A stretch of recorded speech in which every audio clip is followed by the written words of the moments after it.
to call the meeting to order. Notice the meeting was properly posted Monday, July 31st. Item 3, discussion of possible action to approve the minutes of the special meeting held on July 14th. So there he is.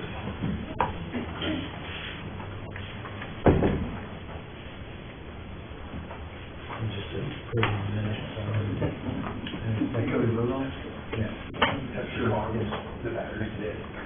All those in favor? Aye. Motion carried unanimously. If it be the pleasure of the board, I would like to move to item number 15. This item is discussion, review, and possible action. Action may include, not limited to, providing additional instructions to staff, receiving documents, and/or making recommendation of Board of County Commissioners regarding the presentation by Alan Brooks and John Williams on bond counsel issues. Mr. Brooks, Mr. Williams. Where would you like us? Would you like us to come stand here, or? That's fine right there, sir. Okay. Well, I think in many ways we're here to discuss anything you'd like to discuss with respect to the issuance of the county's bonds. And we're available for those discussions, those questions you might have. A jail trust discussion, perhaps, or... I tell you what, why don't you, if you don't mind, kind of give us the historical, how contractually we've done this in the past. That might be beneficial. I'm not familiar with that relationship that we've had. My understanding is there might be, you might represent different firms, but yet work together. That's correct. And so that might be the place to start. I myself am not interested in discussing a jail trust. We have a committee that does that. So. Okay. That's fine. Well, my name is Alan Brooks. I'm a public finance law group in Oklahoma City. Gary Bush has been my partner for 30 years. Gary retired, formally, I guess, retired last October. Gary has done a lot of work for the county over the years. It's been a pretty loose relationship. I mean, you guys have questions, you call, he answered them, and we've kind of worked on transactions when transactions came around. Frankly, what the county does is it's not as routine in terms of your financings as perhaps a city trust that's doing financings all the time. So we tend to take those on kind of a as-they-come basis. Historically, I don't think Gary, frankly, I don't think he ever sent a bill for the time in between. I mean, it was kind of a give and take relationship in the sense that if you guys have questions, we've answered them. Our firm and John Williams' firm have worked together on a number of transactions. We co-bond counsel for all of the Oklahoma City public trusts, and essentially work in that capacity here where we just did the GEO refunding for the county that was done recently, the general obligation limit tax bond refunding. That was the model that we used. So I don't know if that's responsive. Yeah, it is. It's very helpful. So a case by case is more of an on-call type service than as. We don't have a retainer. We typically don't send a bill on hourly stuff. It's just, I mean, if something comes up and it looks like it's going to involve a huge amount of time, we're going to need to work on an hourly basis, we would talk to you. We have never had a fee dispute, so we'll do what we need to do. We're at your service. Correct. And to not address, to avoid the word jail, you have done work with trust, public trust before? Oh, yes. Okay. That's what we do. 100% of what we do. Okay. So whether it's jails or the county finances, we've done financing for counties all over the state. I think we've been involved in all of the financing that Oklahoma County has done. But whole thing was public finance. Our firm both did. So, Alan, I think you and I went to high school. We did. We hadn't changed it. Haven't aged a bit. It was a long time ago. And how many years of experience with you, sir? I started practicing municipal law in 1973, which was morphed into public trust law, so in excess of 40 years. Okay. Very good. And I do things besides public finance law also. I have a municipal law practice, and the law of municipalities and the laws of counties, there's a similarity, some of the same concepts, etc. And in recent last 15 years, I've done many public-private partnerships in downtown Oklahoma City. Probably most of the things you've seen in downtown Oklahoma City. Have you all ever had to defend any lawsuits? For example, there's a person well-known that sues the state quite a bit, Mr. Jerry Fent. Have you all ever had to deal with lawsuits against government entities? Yeah, our firm has acted as counsel on a number of them. I can say most of the lawsuits that were done at the state level, the Supreme Court, that were brought by Mr. Fent. Now, typically, we were brought in as counsel in connection with those Supreme Court decisions. So we've been involved in most of it. Very good. And with respect to Jerry Fent, I've successfully worked out things with him and bypassed a lawsuit that would have stopped a very significant financing that went forward.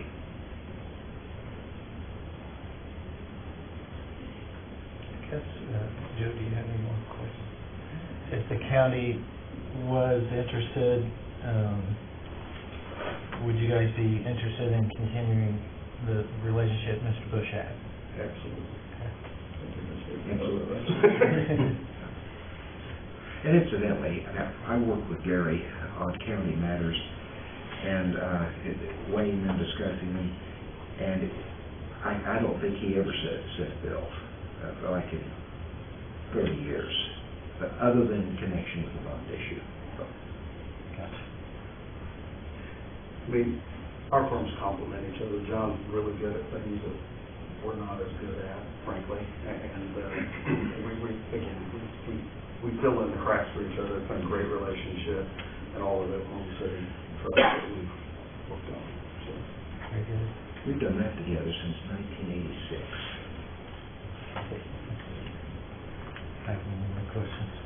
Have any more questions? Well, thank you, gentlemen, very much. Thank you for having us. Thank you very much. Do I have a motion on item 15? Motion to receive. All those in favor? Aye. Aye. Motion carried unanimously. Okay, to item number 4. This will be an update on the BOCC Court Services Department by Grant. Good morning, gentlemen. Right now, at this point, I don't have anything to add, any information for you right now. I'd be more than happy to answer any questions if you have any.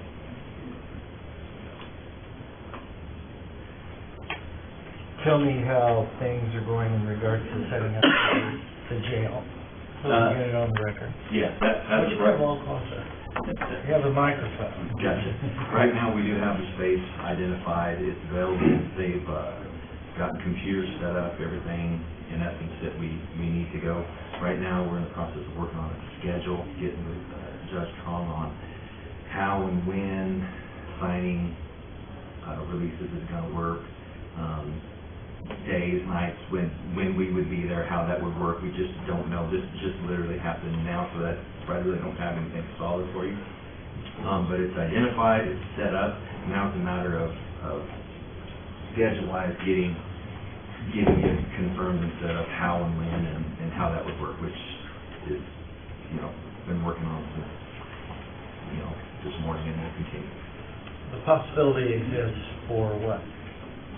The possibility exists for anything. I mean, the possibilities are possibilities. It could be a 24/7 operation. It could be just weekends. It could just be evenings. It could just be days. It really doesn't matter. That's what I'm saying. It's in the process of talking to everybody right now, seeing who can do what, judges' availability, how that would work. We discussed the retired judge that they were going to hire to come back and sign those. That hasn't happened. It's in the works. A lot may change or add when that happens. It's just, it's all open right now, but what we do know is there's a space available, and we're in the process of figuring out schedules and how and when to get people there and start the process ASAP. When do you think you will have something solid? I guess there's a resolution that has to go across the BOCC, which is in the process. I know she's going to be working on that, I assume, today. When that can get on, I don't know, but apparently there's a resolution that's needed to confirm or whatever to get us the ability to go over there and modify schedules. So that's in the works also. Grant, do you foresee any additional staffing starting out?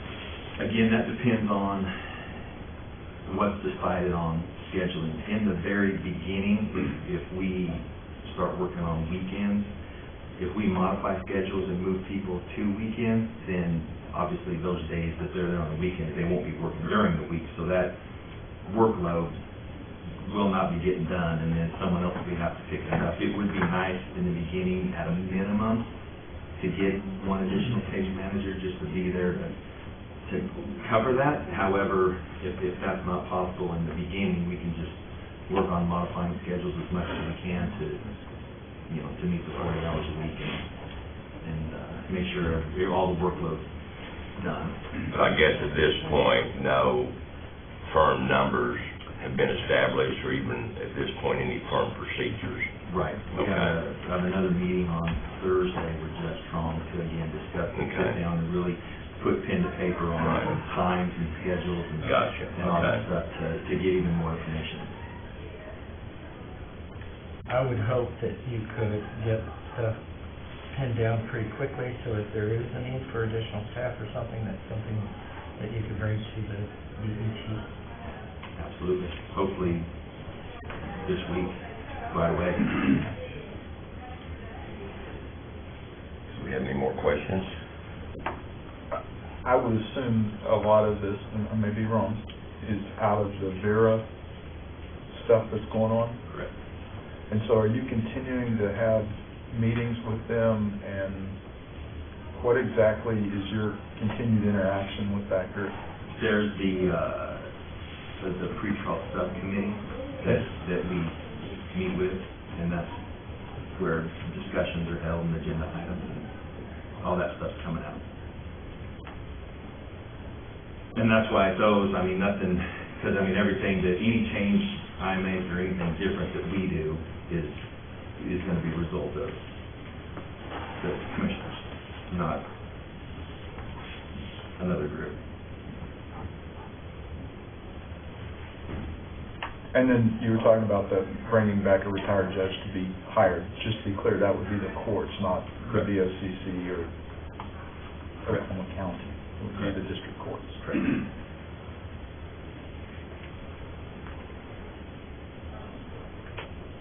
And just to reiterate, once that you are able to get with the judges and determine the scheduling stuff, at that point in time, would be my thoughts, and that's why we'd ultimately go to the board. Absolutely. Yeah, that's why we'll need, firm information, obviously. Yep, that's why I'm in the works with them to try to narrow down what would work best for the whole. Right. And then when that's decided to come to you or the commissioners or whoever, I need to say, hey, here's what we're looking at, to go through you on any official changes or no changes or whatever needs to be done would be ultimately obviously up to the Board of County Commissioners. This is just information that's coming about through Vera and being, right. I'm assuming this was stuff that was talked about yesterday. Yes. Okay. Any more questions? Did you have a good vacation? Absolutely. Absolutely. Motion to receive. All those in favor? Aye. Motion carries. Thank you, Grant. You're welcome. Mr. Barnes, would you like to give us an update on your department? Certainly. We're quite pleased that we're currently dodging the wildland fire hazard that was continuing to escalate as we had hot temperatures and dry conditions. So this cooler temps and a little bit of moisture at the beginning have been quite helpful in that regard. Hopefully that will continue for a while. We We continue to work on, excuse me, a complete rewrite of the emergency operations plan that I told you about on several occasions. John and I completed internal review last week and cleaning up details there. And hopefully this week we'll start seeing that being sent out to some of the key players. Stacy's involved in that process, Christie, Highway District, other people who certainly have implications in the emergency operations plan.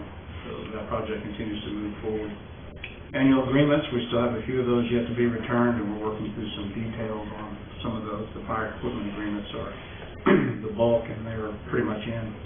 We've got a couple that still have some details in District Attorney Council and State Supreme Court. We're looking at some connectivity, looking at some infrastructure issues. Another project that we've got coming, we're working on a report for the Infrastructure Committee in regard to the radio towers that Oklahoma County has, including on this building, the neighboring building, District 3, Spencer Jones, et cetera. We're trying to pull all those together in one comprehensive report, get to you, make recommendations, and just take a look at those as a whole, kind of the whole project. Working on another project with IT, and I'd like to publicly thank Dane and Rich. They've been extremely good to work with. We've got several different projects going on that have significant IT involvement, and they're stellar. They make themselves available at any time, and quite cooperative and very informative. So we really appreciate what they continue to do for us. Excuse me. I continue to work when I'm downtown, out of the HR conference room, the remodel deal. I guess we're still waiting on HVAC. I don't know. Keith could give you better insight into that. But several weeks since there's been any activity in the emergency management area, other than some wiring being removed, some of the abandoned wiring that we're trying to update and upgrade. I'm a little concerned on some furniture issues. I've got a table on my desk that were ordered on fiscal year 17 funds. Hopefully we'll be able to accept delivery. I'll put that delivery on hold because we have no place to put them. Some of our existing furniture is in precarious storage condition right now, is how I would characterize that. Some of it was utilized and still being utilized by the contractors to set up office down there, and some of it's been damaged, some of it we've already gotten rid of. The rest of it's in a pile that's sort of covered. So we got some issues with furniture. But we'll continue to move forward through that. Dan's been very gracious in the use of his space, and actually an occasional print job or whatever through some of his people, so they've been very helpful in that regard. But our target date was spring storm season a year ago, and hopefully we'll be able to get back on track. And I know the HVAC stuff has been a true nuisance, and I'm sure that Keith has more than ample challenges in regard to that, but looking forward to seeing that space return to use. Any questions? The switches on the towers and all that, is that what you're working with? That is part of it, yes. We also have a project working with the Sheriff's Office. We had a meeting over there with Mr. Scooter and several others. We're looking at some enhancements. You know, the microwave situation that we talked about in DET and at other times that is very precarious. We're looking at some workarounds and some other project components of that, again, IT, Dane and Rich are helping in that as well. And yes, that particular piece of the project we're moving forward with. And they were trying to get up on KFOR's correct stick, right? And that piece of it is still going forward as right. well for them. Yeah. That is not a portion of what emergency management and typically the fire rescue radio system and emergency management radio system we won't be utilizing that right. particular site. That's okay. Something for the Sheriff's Office. That is a piece of the big project they're working on. Okay. Any other questions? Thanks, Dave. Welcome. Do I have a motion? So moved to receive. All those in favor? Aye. Aye. Motion carries unanimously. Stacy, would you like to give us an update? One new project that was approved this morning at the BOCC meeting, that's to seal this building. So I anticipate that construction will start before this month ends. There will be some protection for those on the sidewalk when they're working above. It'll be kind of a moving operation around the building. So you'll see that begin to happen. The rest of the projects are moving, some faster than others. But really nothing significant to report, answer any questions. Any questions? Thanks, Stacy. Do I have a motion to receive the report? So moved. All those in favor? Aye. Aye. Motion carried. Item number 7. Would you like to give us an update, Tyler? We're still brainstorming with the master plan on how we're going to attack that, depending on the September funding, if any at all, how we're going to attack that plan, what we're going to do initially. Other than that, things are going on as normal. About how much funding would you require, Tyler? That's, totally, we're thinking the whole project would be $300,000. And we anticipate probably anywhere from 30 to 50 initially to get us rolling. And then as the years pass, or how many years it takes to get it done. As long as it's not 60 years as before. So try to get it done in 2 to 3 years. Are there statutory requirements for updating this plan? Best practice, statutory requirements, things involved in the plan that best practice would aid in other... Yeah, you should do a master, once the master plan is done, it can be updated annually if you like. In our case, I don't think it'll be a requirement to do it annually, just periodically. As long as it's not 60 years as before. Yeah, that's a long time. Things change all the time.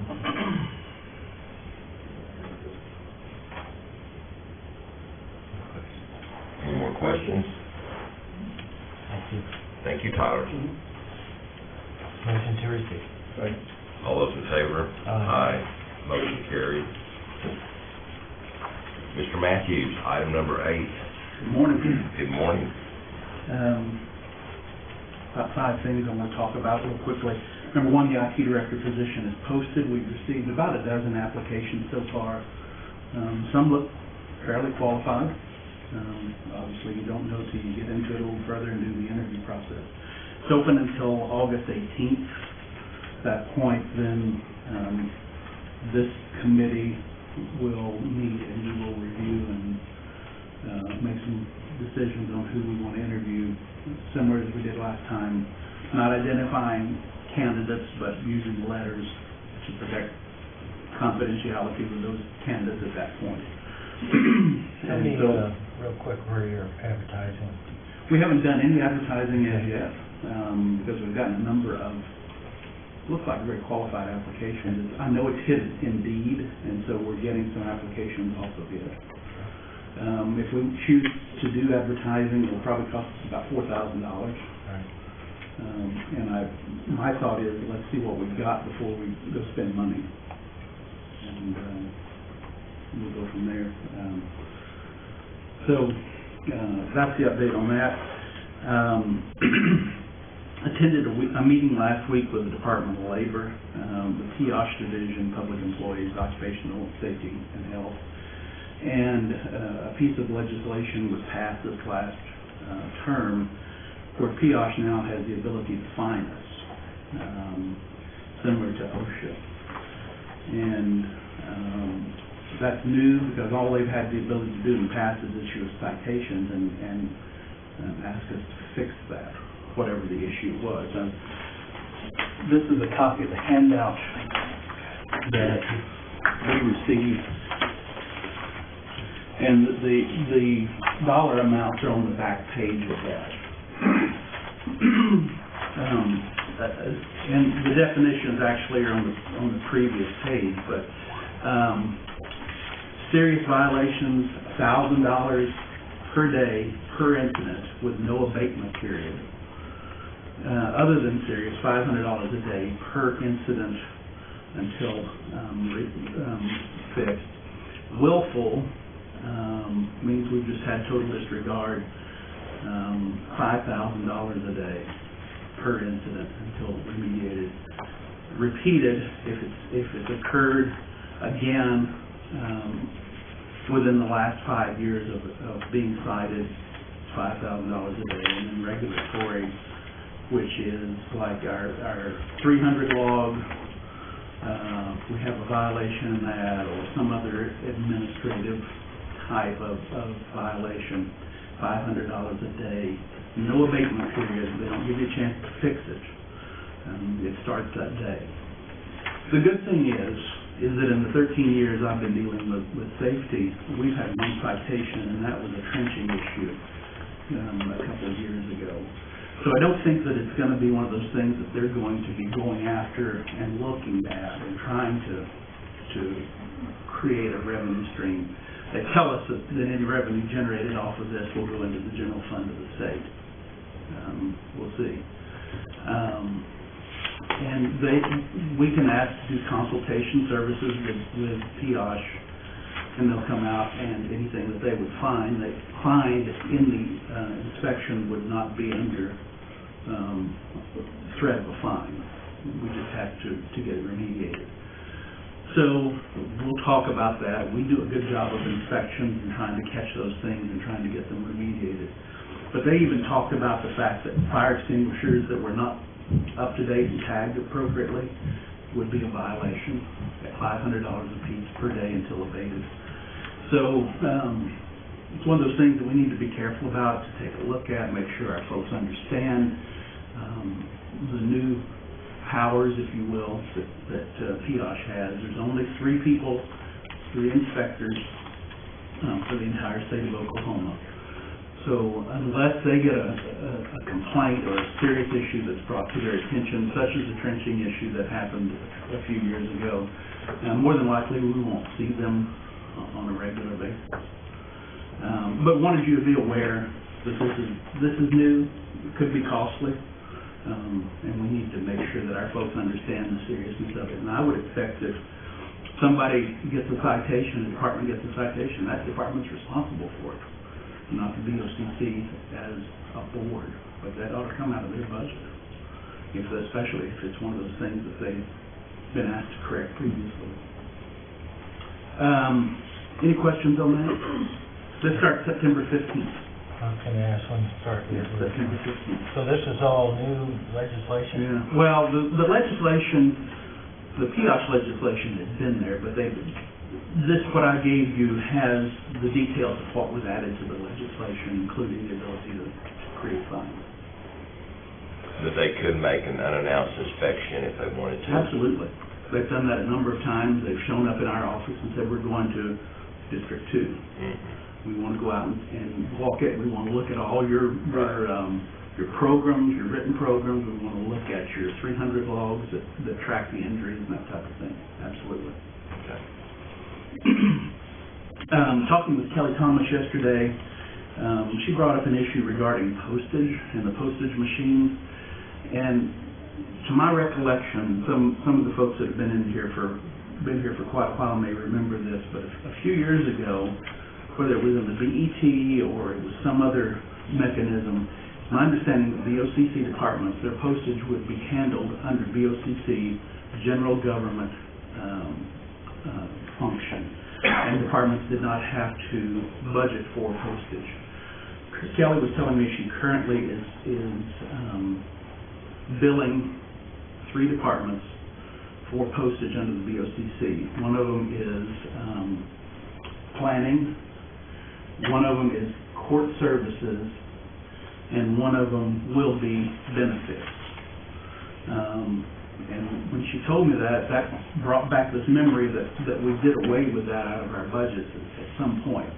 Don't remember, it's been 10 plus years ago, but thought this committee might want to take that on as a recommendation or consideration to make that a formal issue, that it all gets paid out of general government rather than departments, or make the departments all budget for it, one of the 2, so that there's consistency. Just as an item of note, we purchase excess work comp insurance every year to cover us in case we have a huge claim, stop loss if you will. we're getting almost $17,000 refund following our audit of this last year. So going back into the work comp fund as soon as we get that check. And the last issue is I'll be out next week. I'll be sitting in my recliner recovering from a procedure, and I'll be available, but Karen will be here to handle the day operations. Any questions? No, sir. Thank you, Dan. Motion to receive. Second. All those in favor? Aye. Aye. Motion carried. Item number 9, I believe Terry and/or Carol is going to give us a report on the Social Services Department. Hi. Hi. This is my first time here, so I'm sitting in for Kristen. I'm nowhere near her, so the only thing I have for you guys is that we're gonna meet next week for the CSG committee. We don't have a room yet. Hopefully Christy and I'll send that out by email tomorrow. The only other new thing I know about is we have an orchard out there, and I don't know if you guys know that we just started getting pears, and we're taking it to some of the sites, senior sites, the feeding sites. And that's it. Awesome. Any questions? Thank you. Do I have a motion? So moved. Second. All those in favor to receive the report? Aye. Aye. Motion carried unanimously. Item number 10. Could we either do 10 and 14 together, or take care of 11, 12, and 13, and do 10 and 14? And why don't we do 11, 12, and 13, and wrap it up with them? Okay, we're going to move to item 11. Keith is going to give us an update on facility management. Good morning. Good morning, Keith. It seems as though we're waiting on contractors for every kind of thing. Our latest struggle is with the Department of Corrections and the inmate labor contract. We can move ahead in doing demolition work in various places using that type of inmate labor when it's available to us. We're waiting to see how the districts do with their efforts on this. Aside from that, we're using community service when we get them for grants. We do so much with furniture moving, lawn care, equipment moving. We can't hardly do without these folks. We did not budget for the rate increases that were imposed July 1st. Our budget is maintained at the current level for the past decade. No increase in our budget whatsoever. So we didn't account for any increases for those costs. First floor jury assembly room, that effort down there has had some noise issues. We've got the alley cluttered with construction containers. We've had construction traffic in the alley that you see coming and going, so it's been a bit congested. Elevator issues, we've managed to keep the elevators moving along despite the traffic. One new issue that we discovered yesterday that is a problem that needs to be addressed quickly, and that is a roof leak on the crossover between the annex and the courthouse. Right in the middle of the ramp, we had to close the eastern aisle. I had a roofing contractor come out yesterday and give a look to see how quickly we could move on this, and he's supposed to have some estimates back to me today. I assume that's fifth floor? Yes, that's the roof. Well, I know. Where does it leak to? Where does it take you to? Where does it leak to? It I was leaks into the assuming courthouse. fifth floor. Yes, the fifth floor crossover, but if you remember, it's at an angle, it's at an incline. So that leak drains down the entire aisleway on the east side. So when it's congested with loads and loads of people up there, that creates a problem. Document storage for the court clerk, the treasurer, everybody it seems. I'm glad the bond guys are here. I'll be asking you questions for sure. Working on that front. The PIOSH fines worry and trouble me just a little bit. With as much real estate square footage as we're managing, anytime there's an electrical, mechanical, plumbing, or fire extinguisher issue like that, it raises the possibility of, the problem and associated fine. So we're going to have to step our game up there, given these kinds of costs. Dan said that it doesn't appear as though it would be a revenue stream for the state, but if the thinking is much the same as the Department of Corrections increases, I can't see how it might not be. So if I were looking for revenue, that's what I'd be doing. So that's a bit of a concern. Yeah, you might think if it were truly an effort to increase safety that they would be rolled back in the Department of Labor, but it does appear to be going to the general fund. Yeah. So. And you would think that they would use that money to fund additional positions for safety, but that's not. An example of this would be the fire extinguishers that Dan points out. We've got people on contract to provide that service. If one's out of test or out of date, and that's as I understand it, a $5,000 fine? 500 per unit per day. Sure. So, we have several in the parking garage over here on every floor, and if they're stolen, if they're vandalized or out of test or out of date, and our service provider doesn't recognize that's a possible revenue stream. Can I ask a question? Sorry. Good You mentioned question. that we have a contractor that does that. Would you forward me that contract? Do you know if we already done a contract for this fiscal year? I'm sure, Okay. but I'll get the contract to you. We might need to think about, for next year, including a clause that they defend and indemnify us if we get fined. Right.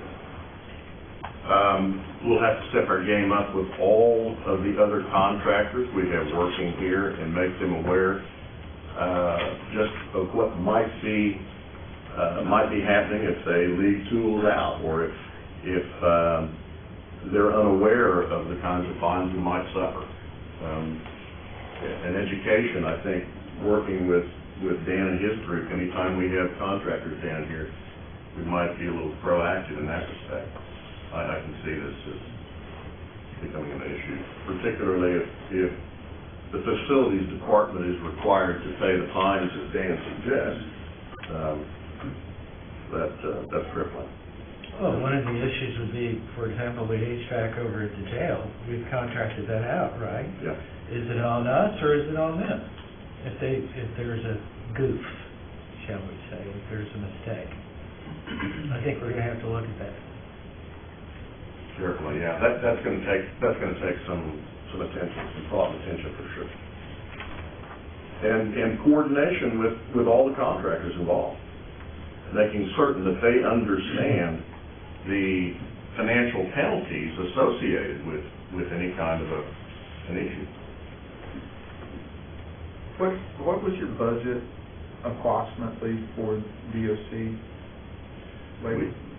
Typically, we would encumber $10,000 or so, and that's at the rate of $27 per inmate per month. And they would, DOC, we would ask for 10, but it was anybody's guess as to how many we would get on a regular basis. Sometimes 5, sometimes 6, sometimes we get the 10 that we need. Now that rate has gone to $140 or $50, we're looking at $20,000, $25,000. 129? I'm sorry? Isn't it 129? I was 120. Well, 120. yeah. And then as I understand it, we're we were going to be required to transport them to and from the facility. They'll no longer do that. We had them delivered here at the gates at this facility, where our guys could take 2 or 3 or however many they needed to go out to the election board and work, or go to Krause, or any of the other numbers of places where we have to be present. Given your need for labor, and I'm not quite familiar with how this works, but I think there are other folks in the building that use temporary type services in order to acquire help. Is that something that you'd be willing to look at and utilize whatever pools available to DOC in order to do this? Otherwise, we're going to be sitting on our hands and not getting these projects done, because at least given what I've been told with regard to the DOC contract, I don't anticipate that District 1 would be interested in entering into that agreement where we're paying for services that we're not getting. I agree. So we, at our yard, are going to have to look at alternative methods for providing laborers, whether that's we hire them directly as county employees, or we would utilize some type of service on an as-needed basis. But I don't think, given that you've got a budget, I don't think we should have an excuse of, well, we can't get something worked out with DOC. So, and I don't think you were saying that, No. but I don't want us to get to that point either. No, and I'll give you a perfect example. The carpeting that was ordered for the benefits location down the way here is coming in. We've got carpeting that needs to be, and flooring that needs to be removed. Typically, we'd save money by doing that using inmates. In this instance, I've had to instruct the carpet contractor to pick the carpet up, take the base out, and do that bit of demolition. And, so we're paying market rate for that. Right, but the point there is you're paying the carpet contractor who's going to charge you higher than possibly what it would be to go out and contact, I'll use my name, Joe Blow's temp service, and say I need 5 people for 10 hours that day. True. So I think you're going to pay market rate in either. Might, but I would at least think it's worth looking at. Certainly, I'll look at anything. Well, I think Mr. Blau's point is, we don't want things to slow down because we're waiting. But I'm aware of the need for. Fair. That's a very succinct statement of my wording. Yeah. Yes. I understand. And there's no excuse. DOC isn't holding us up for service. Right. But your hesitation, Keith, and you and I have talked about this, is you don't know if BET would give you money or something to cover some of those costs. And I think what we're saying is, I think you need to push forward with the project. Will BET give me that funding? We can't speak for them. Oh, I see. But then I would be smart to assume they might not. I think they'll be sympathetic to it. I hope so. Okay. We just don't want things to slow down. I understand. I'm not speaking on behalf of the board. I don't want to. I don't want things to slow down either. What I'm hearing from Joe, and I'm sure Steve. Well, I would make a motion that we don't want things to slow down. Are there any other questions? Thanks, Steve. Motion to receive. Second. All those in favor on item 11? Aye. Motion to receive and not slow down. Motion carried unanimously. Item number 12. Jamie, would you like to give us an update on the Oklahoma County Juvenile Bureau? I would. Good morning. Good morning. We are aggressively filling our 17 detention officer positions, and we're getting them in and out, and they have different start dates or different places in the process, but we're excited about that. We have some starting. We did a tour last week with Erin and her staff, and we have another one scheduled tomorrow with some Oklahoma County people. For summer idleness, which school started on the 1st, but we had a couple of cool things going on that I thought I would share. One is that our assistant facility administrator in detention taught some of the kids yoga to kind of keep them less idle, teach them breathing exercises, stretching. So that was fun. We have a chaplain who, her and her husband came up on the weekend and built a small little box garden, donated the plants, and for the female youth, her program was Bloom Where You're Planted, And so, on good behavior, they get to go out and tend to their plants, and so some really positive things like that. I don't know if you've heard of Corey Scissorhands. He's a pretty popular barber. He does a lot of Thunder and OU players' hair. Mr. Hines contacted him, and he came out with a couple of his barbers and as a volunteer, and they cut 25 male youth residents' hair, and so they thought that was so cool. That was really a neat thing. Quickly on literacy, we've had a grant with the Bar Foundation, and we have applied for a second one to renew funding, so to speak. One short story I'll share with you that I think is really cool. In our third session that ended in June, we were able to give a $75 gift card from Walmart to the most improved students. And so we told the students up front as an incentive. And at the end, the young man who got it, we contacted his mother and told her about it. And she was so excited. Her son had completed his court obligation, as that was the part. He had finished his tutoring, and then he was off probation. But we told the mother about it, and she asked if he could stay in class. And so he is continuing, and he has increased his reading skill from 2nd grade to 6th grade, and his comprehension from 6th to 8th. So those are the really cool things that you don't get to see very often because we have so many other business things to take care of, but I thought I'd share it with you because we're really, really proud of that.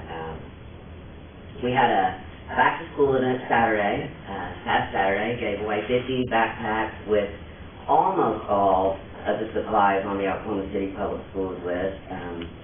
For those of you who still have children in school, you know what I'm talking about. It's so expensive. I was shocked when I started pricing the list because it's been quite a while for me, but that was really successful, and I'm going to tie in my last comments with that. We started a clothing closet towards the end of 2015. It wasn't open then, but we started soliciting donations of clothing because we noticed that, when you're dealing with youth, image is really important. Do I have on the right jeans? All that stuff. Some of you might remember some of those days as haunting. I know I do. Nevertheless, we're talking about situations that are even worse than do I have on the right jeans?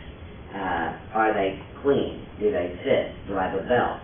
Do I have something to wear before I go to school? And these are things that our kids deal with. So we think like adults, and we say the rule is go to school and don't miss. But if you think about it, when you start breaking down what are the obstacles for some of these youth to get to school, well, they didn't have anything to eat. Mama didn't come home last night. Their clothes aren't clean. They can't read and write like the other kids, and they don't want to get called on in class. So there's tremendous obstacles, and one of the ones that we wanted to try and address a little bit was image. So we gave away a lot of clothes. They got to pick out different outfits and things for school. And we're having our ribbon cutting for this clothing closet on August 17th. And part of the delay for that is that the former Judge Jacobson and his wife Nancy had donated the money to purchase all of the clothing racks. And we had finished that project last fall, and we're setting up and getting ready to have it. And then, as we know, we lost Judge Jacobson. So we waited to have this until we felt like it would be appropriate to contact Nancy and see how she felt about it. She's very excited. All 4 sons are coming, and so they will be recognized at that. So we got a lot of positive things going on. We're having a really good time, and we're just trying to do the best we can to help the youth. Any questions? Yes, please. 3 or 4, some on a really positive clothes closet. Do you guys have a need for either new or gently used sports equipment? I know in the some of the inner city schools, access to sports equipment whether it's cleats or basketball shoes or things of that. I know athletics play a pretty positive role in a lot of kids' lives. Sometimes it's the only direction they're getting. So do you take that, or if you don't, are you aware of someone who does? And for those of us that might have that type of stuff. Do you know any? Well, we could take the basketball shoes, but not the cleats. Because we have a gym there that they go in and play basketball, so we could definitely use the shoes. Okay, so, but can you, if people were to give cleats, you get them on probation? We could do it in the clothing closet. In the clothing closet, yeah, that's what I was asking about. So the clothing closet could use that type of stuff as well? And I hadn't even thought of that, that's really a good suggestion. Okay, all right, I'll get with you. Okay. Okay, and then, you mentioned, Jamie, you guys are in the process of hiring, which is great news. That should alleviate some of the work that your staff has had to do, kind of extra, hopefully. So where are we kind of on a daily population basis of those that are in detention, not on the probation side? Well, we've been fortunate that our count is still staying right at about 60, give or take a few over the last, say, 60 days. And that's been a real blessing in terms of the staffing issue. Awesome. And then the BOCC asked Juvenile to begin to develop some costs. How is that coming along? Yes, it is. And Judge Davis and I met late last week and went over the information. And I don't know if she is ready yet to present that, but I would say it's very close. Awesome. Thank you. You're welcome. Thank you, Thank Jamie. you. We have a motion on item 12. So moved. Okay. All those in favor? Aye. Motion carries.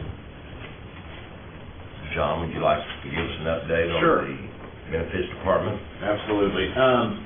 Really, first, we're just working on our regular administrative stuff to deal with employees and retirees doing lots of regular, busy, everyday work, but we're wrapping up all the transitional work related to PPO and prescription change. That's going really well. There's still some outline issues as people get their prescriptions, running into just little issues, nothing big, but just handling those. Still working on all our actuarial reports with post-employment benefits, defined benefits, employee retiree health plan, working with the actuaries on those. With a goal to wrap those up by September. And then, on a positive note, on August 16th, our annual health risk assessment starts, so working with personalized prevention to get all the data they need. I really want to get that out as soon as possible, because what we hope to do is, of course, email everything out to everybody. We want to mail it out to you and your spouse so they'll know about it, and the retirees. So, before we can do that, there's a lot of work that has to go on the back end where we load all our census data into personalized prevention systems so they recognize you when you log in the website. And we're working on that now with August's information. That was uploaded August 1st, so working on finalizing that. So hopefully by the end of this week, we'll have all that information out to everybody way beforehand so they can know about the testing times. And we're going to have from August 16th through September 15th with all those makeup times at the clinics as well. So give a big, long span so it's not a condensed period of time, so everybody has plenty of time to get to the location and get tested. And then next week, kind of like Dan, I'll be out for several days. We'll have departmental coverage. I just want you to know somebody's always going to be here. We'll have our emails forwarded. I'll be checking my email because I'm still going to work on some stuff for the HRA. Going to see my sister out of state.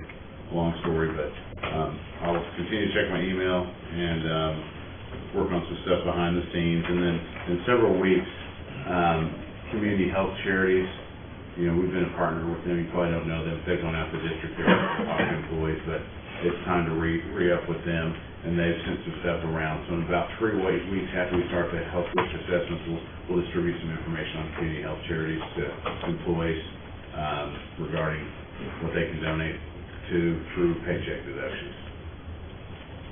Hey, John, you guys have had a lot on your plate with the move and the kind of the change and probably more to come. Where are we, or have we started? What's the status of files? Files, we've kind of at a standstill right now, and this is what I've been told behind the scenes is that the Board of County Commissioners, for you, will have to approve a document retention policy, And what I've been told prior is that a document retention policy could not be approved unless it's countywide. So I'm kind of stuck in the middle of what do I need to submit or not. We've left enough space in our offices to retain the files in each of our offices. So I need really direction from you all to how you want me to handle that file issue. Because I've heard the county clerk's just going to get rid of their files and leave us with the rest. The files that you all share? Correct. They're just going to shred their information and give us what's remaining. And I don't know how it works, because I don't work in benefits or payroll previously, but I know how it works sort of in the realm of the responsibilities we have at District 1. So medical-related information is to be kept separate and apart from an employee's other file, if you will. Correct. So are you now in possession of all medically related information? We still have shared files, physical shared files, in the file room. And those files are employee and retiree files, and one side's payroll, one side's benefits. So what I've been told at a future date, county clerk's office is going to take all the files physically in this room, separate their stuff, shred their stuff, and give us our information to keep. So that's kind of where we're at now. Right now, they're still shared files. Payroll has access to them, and then the benefits department has access to them. My initial plan was on the move. I didn't know the timeline, but until we could get a policy and everything like that, take our files with us and keep them in the offices over there. Separate the files out and keep them over there until we could get an electronic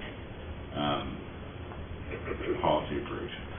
What type of undertaking would it be for you all to begin the process of physically moving, absent some electronic storage policy appearing, those medical-related items? We could do that immediately, start that process. And your new office space, it's not ready just yet, is it? Not yet. Do Keith or Dan or John, do you have a suggestion or a possible place that we can locate those files? They need to be secured, and by law, by HIPAA protection, only the people that work and need that information have to have access to those files. It's a HIPAA violation if somebody who doesn't have a right to know goes in and looks at that information. So I would say right now we can move to our offices because they're lock and key until we move to the new location, if that is what you would like. Because it's really a simple process of separating those files out. All we have to do is just pull one side out, put them in a new file, we can stack them up. Yeah, given now that you're a board employee, and I don't know where these guys are going to be, but that the BOCC now oversees at least the benefits aspect and would be responsible for the records, I would make a motion that we instruct benefits to begin to separate the medical files and secure them into the BOCC's control. I'll second. And to begin immediately on this. Okay. We'll start that today. Okay, all those in favor? Aye. Thank you, John. Appreciate it. Also, is there any reason to keep paper copies? Okay. Now, statutorily, payroll, it says you have to keep some certain documents. Benefits, as long as we scan them, I can't find anything that says we have to keep them. But there's no policy in place to say, hey, we have to have a paper file now. We can say, oh, we have scan files. So that's kind of where I'm at right now with current. Are the files already scanned? They're already scanned, 2 places. So we keep really, since Munis came online, January 2016, as things progress or things happen or occur benefits-wise, we attach them to Munis. And then even before that, we always have a scan folder that we attach all those files. So we've got them pretty much backed up both places. So that'd be the ideal situation, to have everything scanned and not deal with paper. With regard to the scan, I'm glad you mentioned that. The access to that would be similar, right? And I shouldn't be able to walk in and get access to someone's medical records. Correct. So are the scan files separated and locked down, if you will? They're not, because... Okay, I would make a motion that we instruct... Or should I stop? Real quick, let me explain how... Previously, payroll benefits, one department scanned together, okay? Right. Now, payroll would put files into that same depository, benefits would too. So, to do a start over, we would have to rescan separately all the information out there. Can we We couldn't just move the move? scanned documents to a new server or a new folder? Because, like, say, we'll take John Doe, for example, employee John Doe. He has electronic file out there with, say, 100 documents, okay? And those 100 documents might be payroll, benefits, all this different things in his folder. And some of them might be scanned together into one PDF. Does that make sense? So we did no separation for John Doe, a payroll file and a benefits file. It's just all in one file electronically. But is each document separate? I mean, can you pick and choose in that document Or which is it one file? PDF? Some of them are scanned together where, hey, there's 60 documents in one PDF. Some of them are just one single document, depending on when it was placed. And these files are primarily backups. We use them every day, really. Okay. Because what we have there, Joe, is we have active employees, retired employees, and then we have terminated employees. So when somebody makes a call and says, we have to do research, we're going back to those files every day, those scanned files. Listen, John, if I could. Sure. Guys, Dane, Rich, given that they're already containing PDFs and there might be some separation necessary, this goes to HR payroll, this goes to benefits, do you have any suggestions on how we could deal with that situation without having to go back and reinvent the wheel? The natural thing that PDFs do when you do a scan, they tend to do what's called appending. So whenever you tend to scan multiple page documents, it tends to, as a default action, create one long document with just several pages. I think, before I say yes for sure, I think you can actually break those up with Adobe. I believe Adobe will let you break the appending of that if you need to. Yeah, I do that right now. But that's also, It's just tedious. I was going to say, to John's point, if you guys are going to separate the physical files, and I assume these are copies of the physical files. Correct. If the physical files still exist, and we do separate those files out, we can just rescan them into. But that doesn't eliminate the issue of separation that we need to get to. We would also need to go through the copies that already exist. Either way, you're going to have to go in there and destroy the electronic copies. Probably, yeah. So it's going to be a big project. The other, as another idea, and this is kind of one of those, maybe we do this, as a suggestion, you could have the benefits department scan the files that they need, payroll scan the files they need, and then just destroy the shareables. That's a good idea for like actives, but then we can work on retirees and terminated separately because we don't have papers for the terminated. But the actives, that'd be a good approach, just to rescan what we have and go from there. But once both sides are rescanned, Right. throw it shared. You had a motion made. Well, I'm not sure. Can I ask you a question? Unintended consequences. Yeah. We need to address it, but Do you want us, from the first motion, to go ahead and start separating at least and getting out the benefits information from the paper files? yes. Start that process, okay. Yeah. And I think that was covered in the Yeah, motion we made. okay. Perhaps you could recommend a policy to this board or that we could take to the DOCP. Well, currently, there's no policy in place for us. I would recommend a scanned document only policy, that documents are scanned to the drive and scanned to Munis, and then the paper copy is destroyed. Because what we do too, especially for retirement and for some of the life insurance, some vendors hold some backup copies of the electronic documents for beneficiary purposes, so we have them saved so many different places. But I'd really recommend making sure everything is scanned and then not retaining a paper copy for benefit purposes. How would you safeguard the scanned electronic copies? Well, who has access to a drive? And IT can kind of speak on this. Like, right now, we have them sit out on a drive, those files, and only benefit staff have access to those files. And do you know if there's any statutory responsibilities on retention for HIPAA-related items? as long as we keep them electronically, not for us, there's a lot of stuff in the statutes that relate to payroll, you say payroll documents, but for benefits, no. You may want to consider filling out a DA request form and ask the DA if there's any, which you may have already done that, I don't know. Okay. And you're gonna be gone next week, so you said? Tuesday through Monday. Okay. My sister's husband passed away around Christmas time, and I was gonna go back out there to half your time and help her finish up some stuff, so.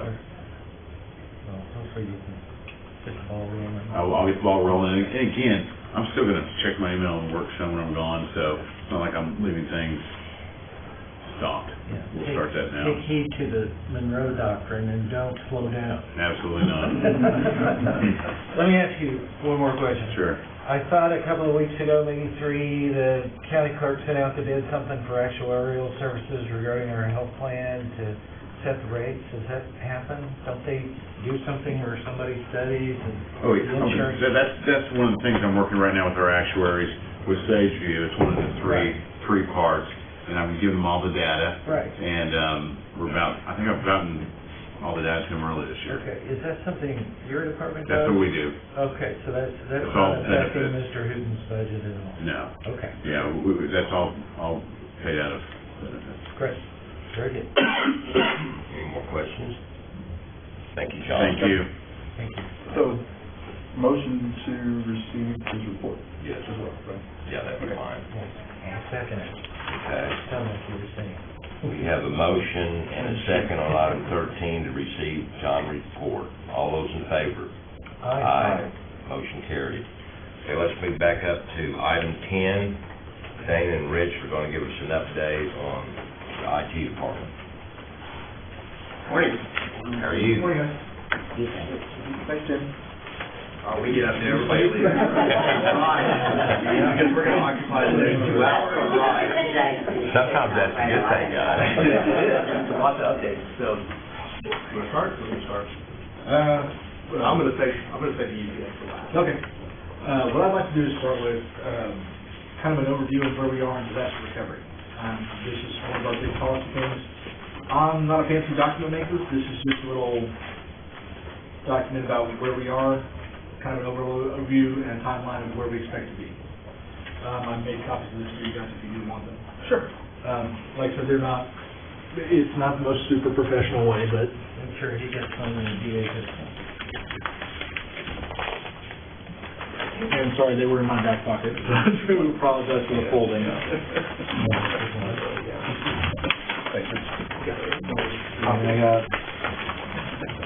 2 pages. It's 2 pages.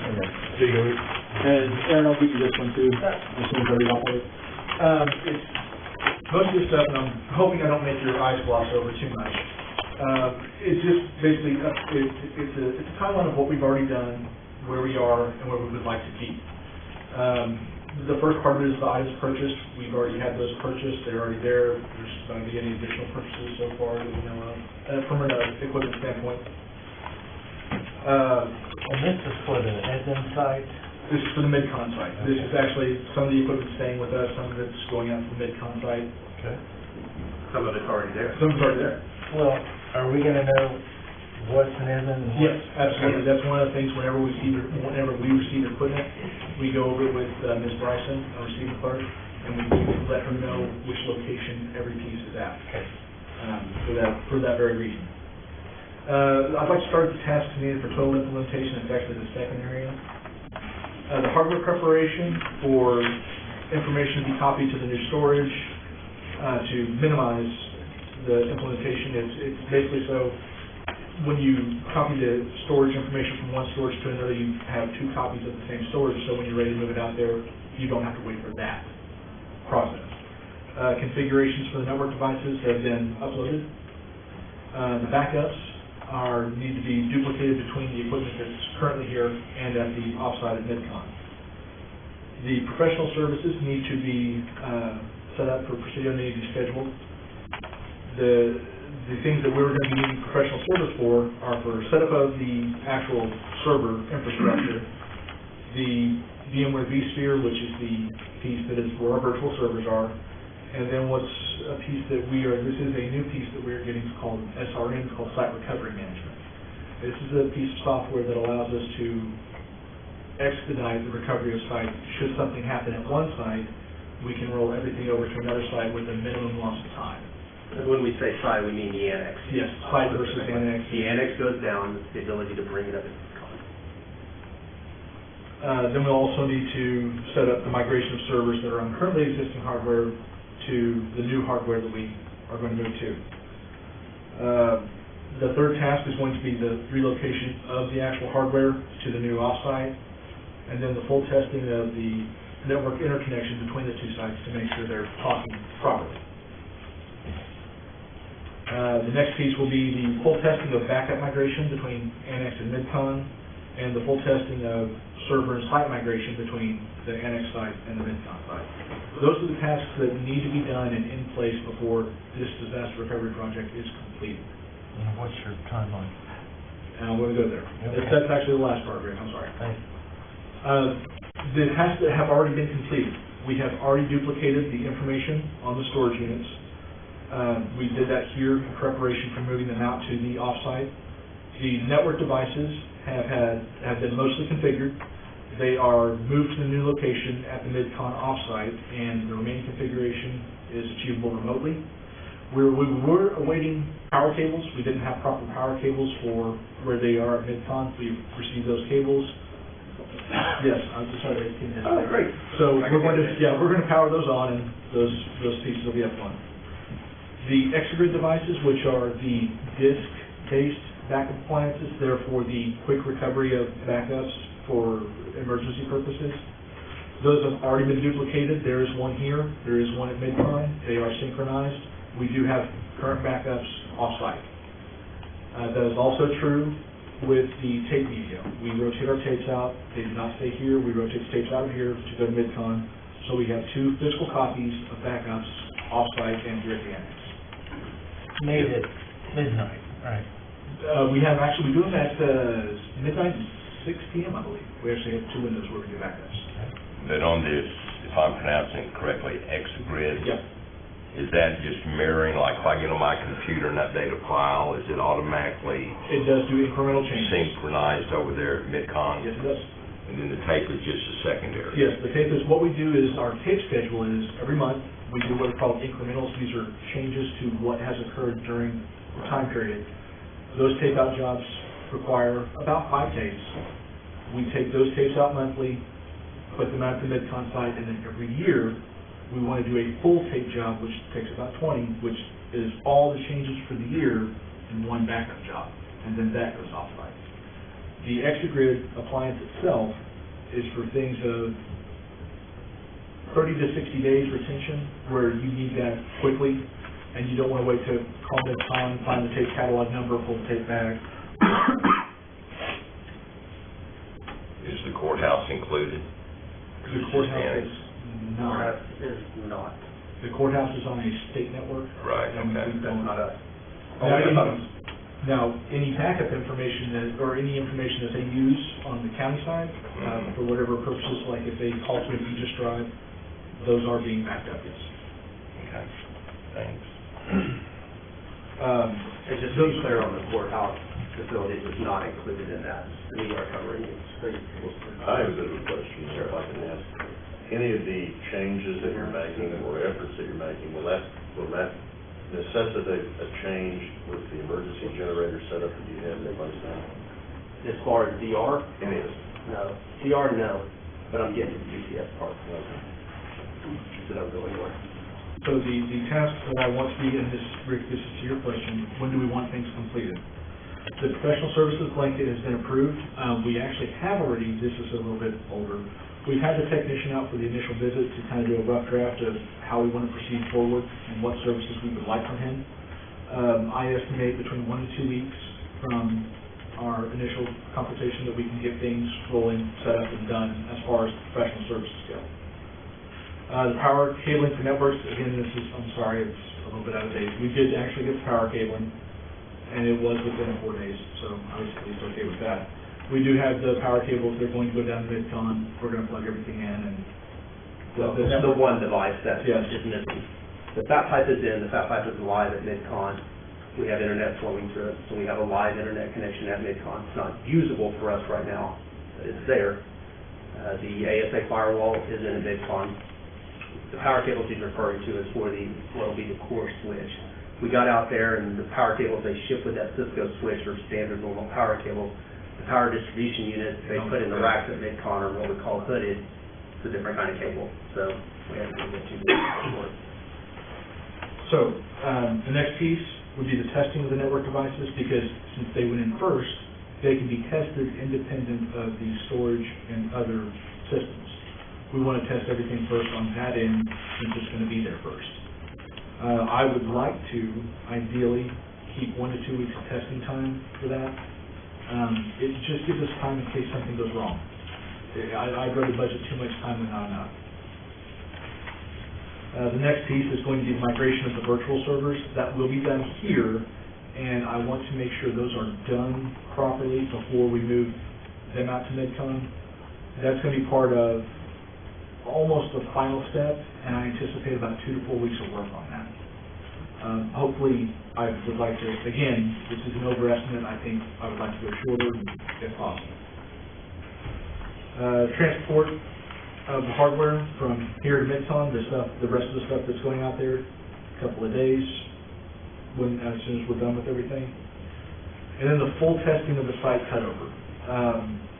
I like to budget at least 2 to 4 weeks of extensive testing.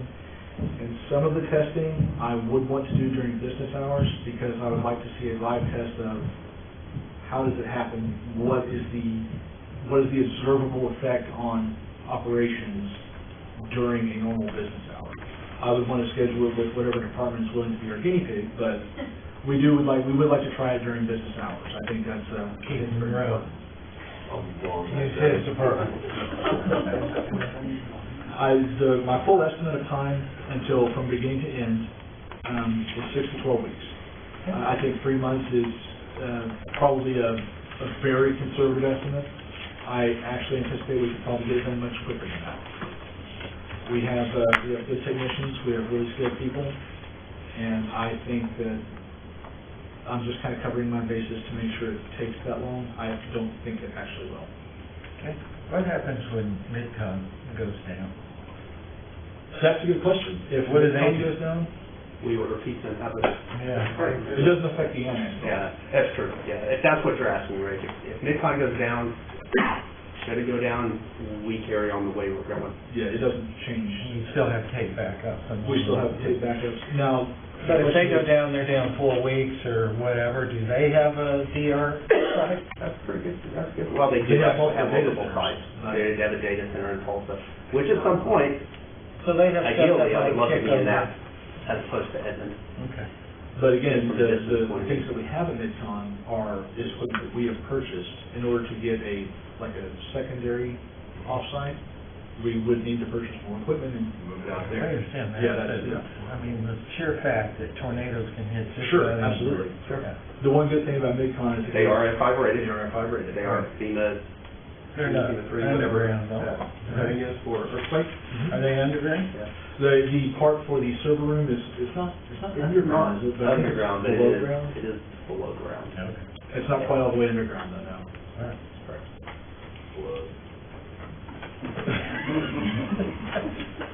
Rick, I'm going to invoke Monroe Doctrine again. Yeah. The other things that I had to deal with, or do you want to go with these? No, I'm saving that for last. Okay. The couple of other things that I did want to bring to this body's attention is the website, moving forward with the Pacific Plus project. We have hit some roadblocks. Our head developer, Bob Weaver, we're working around them. We have had some questions about what is available for document storage on servers versus what was thought, what the conception was. So we're currently going to have a meeting with our project manager from Pacific Plus to see if we can get some of those questions ironed out and get a little better information out there. That is causing a bit of a roadblock. We had a roadblock with a purchasing problem with the program that they use to accept bids. I'm going to kind of toot one of my employees' horns and say that I have an employee for the help desk, Ashley Sacker, McMichael now, I'm sorry, she got married. She has taken on the responsibility of uploading all of the past 11 years worth of bids to the new purchasing program. Not really uploading, inputting. Inputting, Probably the better, third more scratch. accurate description.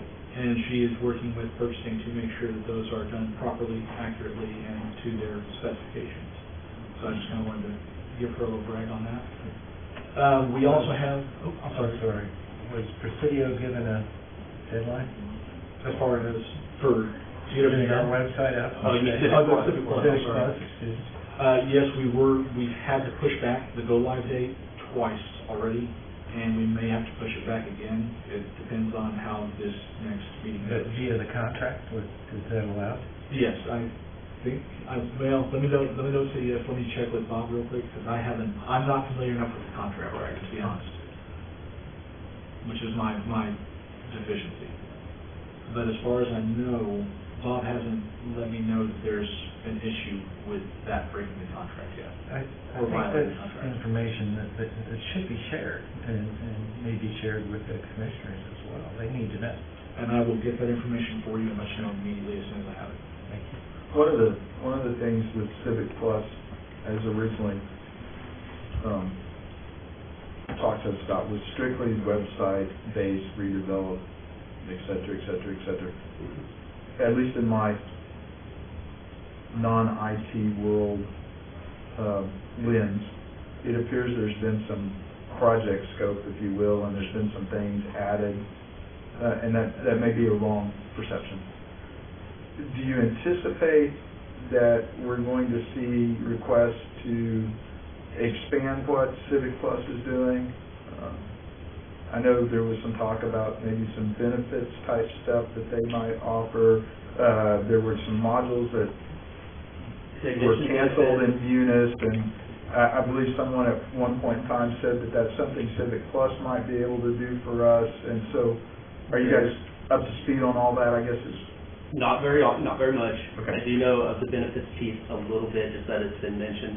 The other piece that we talked about and can talk about is the Civic Ready piece and forms, because we've looked at that and done that demo on that. That's something that could possibly be added, or we're considering adding down the road. okay. So you're just kind of Right. finding your way and figuring out. We want to get our website up catch first. up. Okay, all right. Yeah. Thank you. The last thing that I have for you gentlemen is, the question has come about several times about licensing. It is a very hot button issue. It is a very complicated issue. I do not profess to know every single in and out on Microsoft licensing. I can tell you that I have been working a lot with making sure that licensing is applied correctly to all of the departments that we are responsible for as your IT department. To that end, I have opened negotiations with SHI. They are the provider for our Microsoft licensing. They offer a service that allows us to give them an overview of what we currently have and give us a recommendation based on what that comes up with to show us what our licensing position needs to be. It is done without penalties, without fees, and part of the service they offer is what's called audit defense, which also keeps it private from Microsoft. Microsoft, if they declare an audit, SHI can step in on our behalf and say, we're working with them to mediate or to remediate any license problems. We've got this handled. And at that point, it will not become a penalty or situation like we ran into with SQL, where we ended up paying multiple hundreds of thousands of dollars for a deficiency that we were not aware of. So we currently have an agreement in place with SHI, is that correct? That's correct. So would this be an addendum to that agreement? Well, or is they have a state contract. Oh, so we would Yeah, we purchased, yes. do this separately off the Yes. first contract? That Okay. contract. Yes. They utilize, because we are on the state contract, our Microsoft volume license agreement is the one that is used through the state.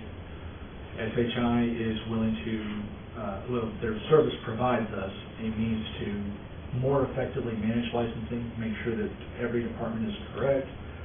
It can go for the whole organization. They can separate out special business units, so if we want to separate out what the sheriff would be responsible for, what the county clerk would be responsible for, those are available. We can separate out the treasurer, the assessor, all the departments. We can delineate it however we need to do it, and we can give every department a accurate picture if there needs to be some sort of action required of that.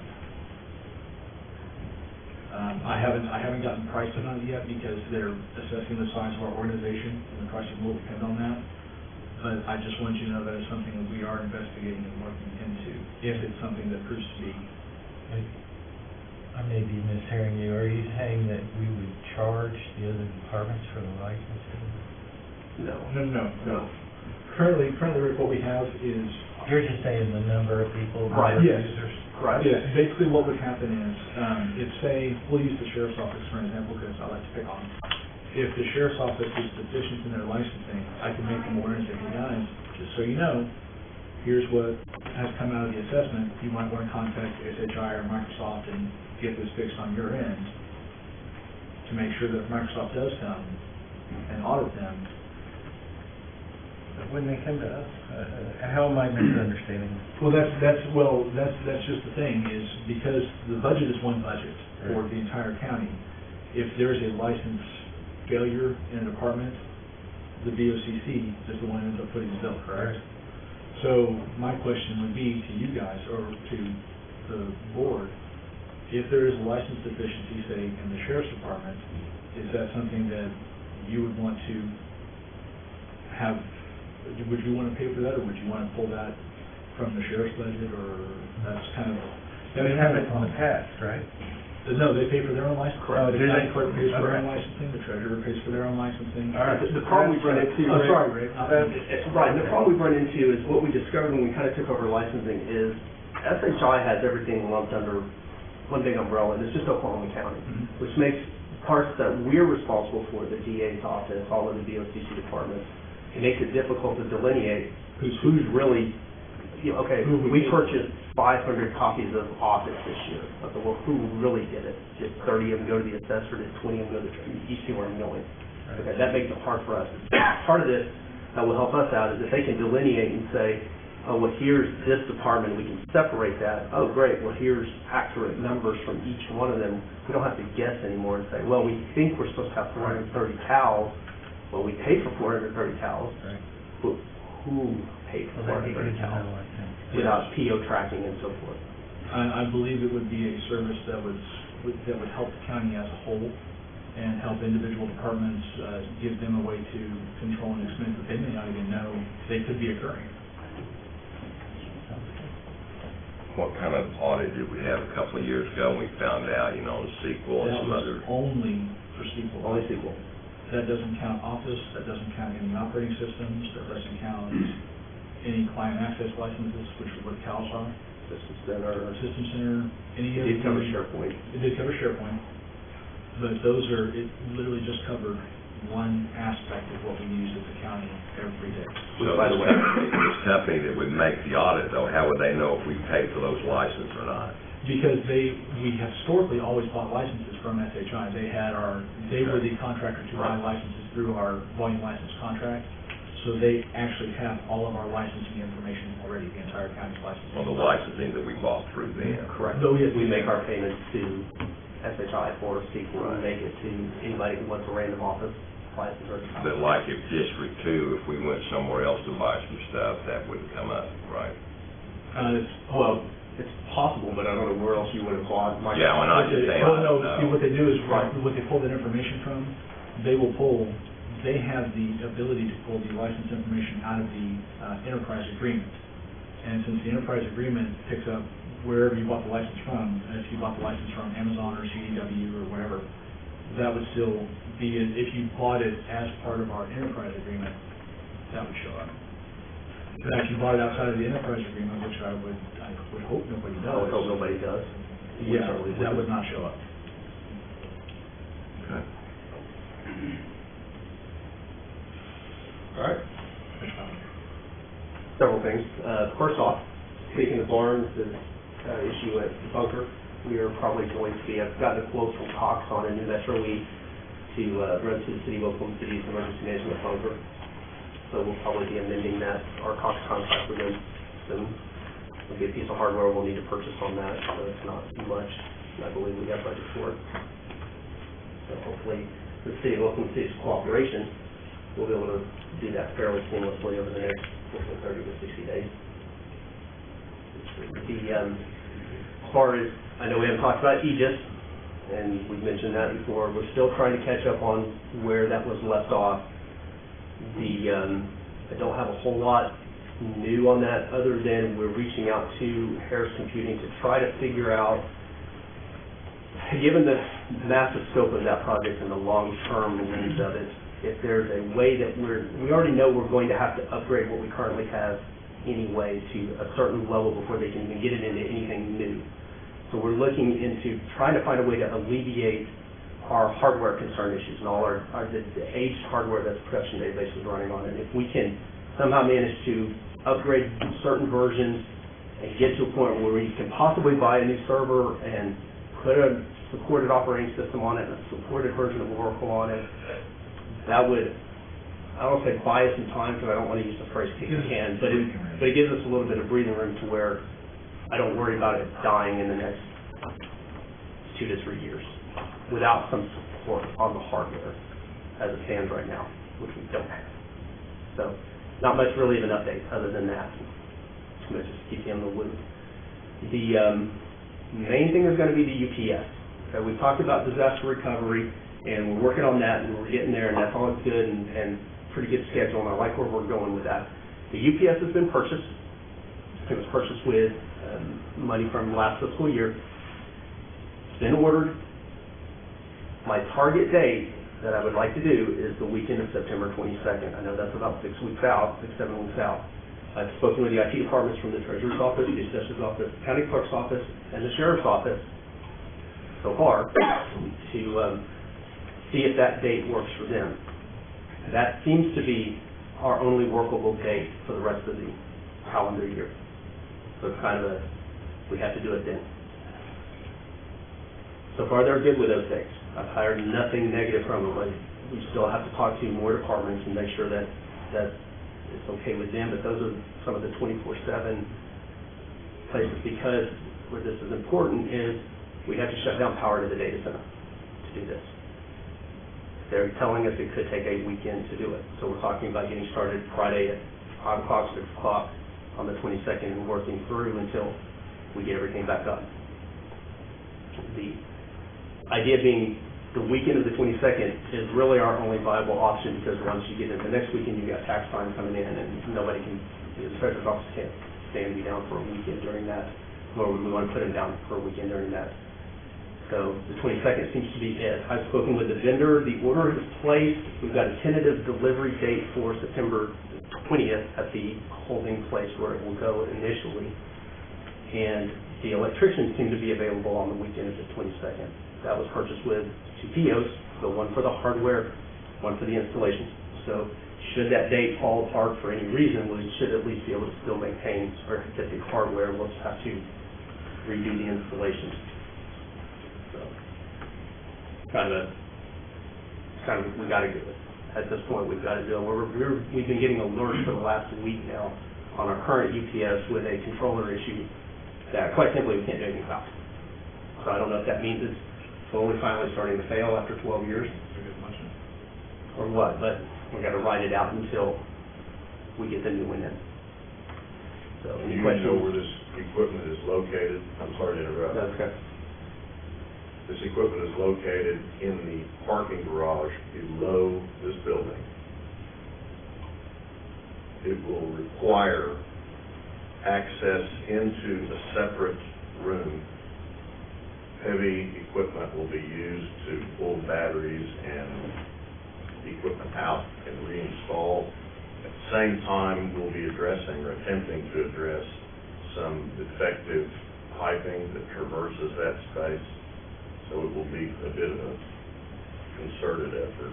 The team effort, yeah. And it requires DOT index?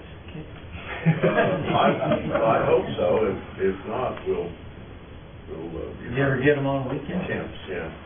What kind of piping is it, Keith? It's a 6-inch sanitary sewer. On your UPS, how does it flow? We take a power loss and it runs off batteries? Correct. And then when the batteries start becoming depleted, it switches on the generator? Correct. Well, actually, the way it is now, this was just, I think we did this back in December, is that right? Right, where we took one of the new generators up at the courthouse, and it has now been wired into our current UPS. So if the power goes down for any extended period of time, yes, the batteries kick on and they power, but the generator kicks on and then powers the battery unit. So essentially the batteries don't die. What's the age of the batteries? 12 years. That's the problem. What's their shelf life? Are we getting new batteries? We're getting all new batteries, all new UPS unit, all new PD unit that's in the data center. So it's all new. But I just want to remind you guys that the UPS that we currently have stopped being under support last September. So we've been running out of support, which means if something happens to go wrong with it, it's going to cost us something like $5,000 just to get anybody out to look at it. And that's if it can even be repaired, if they'll even repair it. How often is the UPS tested to see if it's functional? They used to do testing on that, I believe, twice a year. Mm-hmm. I don't know what the new one's going to be, but that's probably, I'll have to check on that. See. Well, I was just Right. curious. So usually we did, I think at least twice a year. Okay. We also It's do not more. monitor any kind of power fluctuations, anything like that, that's monitored through the network as well. Sure. We actually do keep an eye Which is on why that. we're getting inundated right now with alerts of the controller, you're losing contact. Okay, thanks. The generator may require refueling if they run into problems, so it would be nice if we could have a fuel truck down here from one of the districts. There are diesel tanks on the generators themselves. I'm not certain exactly what the runtime is. I believe Well, 24 hours. as far as the generator goes, it's my understanding that with the UPS install, the generator is really not going to help us out too much because the PDU is coming out that actually powers the data center, so because that's getting replaced also. So I mean, we're shutting everything down. Okay. We have to. We don't have a choice. That's better. We don't have a choice. So Midco's set up by now. I knew that question was coming. Here's the issue with that. Well, yes, if we had, depending on where we're at in DR at that point, I would say that it's possible some things may function, not everything. Because not everything, when I say everything, I mean all of the county resources, not just the ones that we maintain. Not everything's going to Mid-Con. Okay, so that was an idea that I had too, that I'm like, you know what, hey, Treasurer's Office, if we have everything in Mid-Con, you guys should still be able to. No, not so much, because their database server's still here. Yeah. So. Okay. Anything else? Yes. You got it. Oh, thank you for reminding me. Yeah. We did have a question about, as you know, we've talked about doing a phone project for the county. Dan and I have worked on, we've decided that we want to take that as slow as possible and investigate as many options as we can. To that end, we've been invited to see a demonstration of, it's basically a Cisco demonstration room, and it's in Dallas. What we're basically asking is if you guys have a problem with us both being gone on a Friday, Friday the 11th would be what we're looking at trying to do. We're not worried about the money part. Yeah, it's not an expense thing. It's literally the fact that both of us on. would be off-site. We do have 3 people who are more than capable of making any decisions that would come up. Mr. Neil Wynn, Ms. Deidre Brown, and Mr. Bob Weaver all have enough years between them that I would feel confident that they would know what would be a decision if they have to make one. Of course, we're available by phone. We would also be available by phone and Or hardware devices. But we also know that it is both of the directors going out at the same time, which obviously we want to make sure you guys... Separate cars, right? Yes, of course. Actually, that's part of the plan. And you're still going to get me in trouble. No problem with me. Okay. Hey, can we go back to just one quick second? You just... Yeah. So Harris I think it was, I can't remember. We were, for that phase one thing, right? Right. There was an agreement, and we had asked that MIS and Harris get some possible templates for a third-party agreement.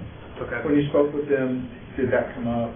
No, I haven't actually spoke with him. I had Okay. Rachel reach out to him. I'm strictly thinking about mitigating the short-term risk. Right, okay. We can mitigate short-term risk. As far as the third-party, the three-party contract, I believe I was told that the sheriff's office was looking into that.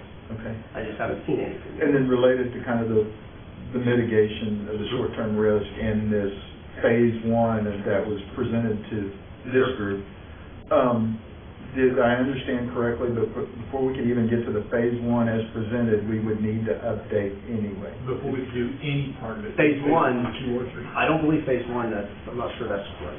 No, The online RMS is, I'll have to check on that, Joey, because I thought phase one, I thought that jail could take phase one and move to jail tracker without upgrades. So there might be bits and pieces of phase one that could be done, and that Right. you just need to find out. It's my understanding that the Right. three phases are not necessarily Dependent on each dependent on each other. They don't necessarily even have to move in other. those orders. We do know for sure that 2 of those phases will require at least, phase 2 and 3 at least, do require Upgrades. Right. So that's dollars. Right. Possibly. Yeah, okay, right. Yeah. It's not gonna cost the county. You guys have any more questions? No, sir, thank you. Do I have, you guys must stick around, we're gonna go to your next item. On item 10, do I have a motion? Yeah, proceed. All those in favor? Aye. Motion carried. Now to item 14, we'll talk about the proposed MOU between OSU Extension Center Services and the BOCC. Yep. I believe you guys have a copy of the MOU that was, signed off on by the DA's We do. office. Oh, it's been sent off? Yes. Yes. Sweet. Right there. All in favor, aye.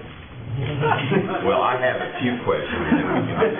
I got a motion. There you go. Then you want to take a 2-minute recess? 2 minutes? I eat quickly, but not that. Okay, one of my questions, and I'll make this brief, we're talking about transfer of ownership of 4 wireless access points. Correct. Okay, now, LaDonna had sent us A letter for the switch. for the switch, Right. but not for the access point. Correct. The access points were purchased with county dollars. Okay. So whereas the switch was purchased with their budget funding for that new building, that new Oklahoma. Well, if they were State purchased funded with building. county dollars, why would we transfer ownership? Well, the question, since they're not a county department, is who really owns them? I mean, the county owns the 4 access Well, points. yeah, if we bought them, we own them. Correct. They're just not under our inventory. Okay. I'm just trying to be specific here. Okay, well, then that's Right. a done deal, I think. I mean, the county technically owns those 4 entities. Okay. She transferred So we one can of put them. them on our inventory panels next Correct. inventory cycle. So they should have been, when OSU was a county department showing up under their inventory, it sounds like that's the transfer. In reading this, I'm assuming that we're talking 99% telephony, about 0% computers as far as support. 0% computers. Correct. Other than we provide internet, but I wouldn't even. Right.